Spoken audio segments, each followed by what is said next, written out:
Trump diam-diam incar harta karun Crimea di tengah upaya damai dengan Rusia. Jakarta. MT Jack News, Amerika Serikat dilaporkan tengah mempertimbangkan pengakuan Crimea sebagai bagian dari Rusia.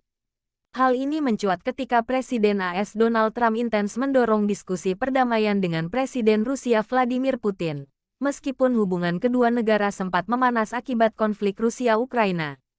Menurut laporan media AS Semafor, diskusi terkait status Crimea belum menghasilkan keputusan final.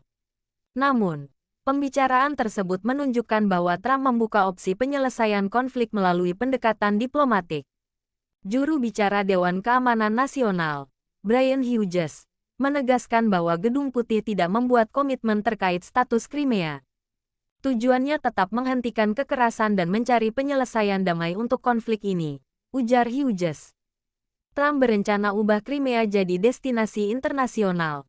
Crimea, yang mayoritas penduduknya berasal dari etnis Rusia, memutuskan bergabung dengan Rusia pada tahun 2014 setelah revolusi yang menggulingkan Presiden Ukraina Viktor Yanukovych.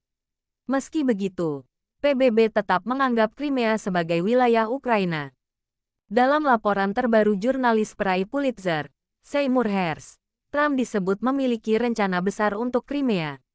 Ia dikabarkan tertarik membangun kemitraan ekonomi dengan Rusia dan menjadikan Crimea sebagai resor internasional utama. Seorang pejabat Gedung Putih menyebut bahwa Trump berupaya mencabut sanksi terhadap Rusia yang berlaku sejak 2014 dan 2022, demi memperkuat kerjasama ekonomi dengan Moskow.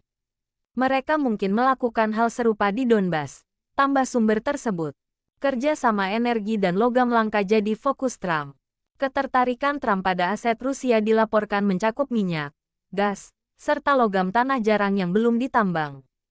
Strategi ini berbeda dengan kebijakan pemerintahan sebelumnya di bawah Joe Biden, yang lebih fokus pada pendekatan sanksi. Sejak menjabat pada Januari, Trump dilaporkan mulai merombak kebijakan luar negerinya terhadap Rusia.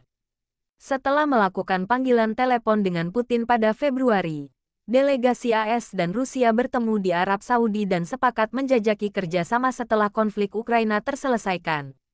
Pada Selasa lalu, Trump dan Putin kembali berdiskusi mengenai usulan gencatan senjata yang diajukan AS. Kedua belah pihak sepakat menghentikan serangan terhadap infrastruktur energi Ukraina selama 1 bulan sambil menunggu perkembangan pembicaraan lebih lanjut, penulis Arif. Editor video Ahmad.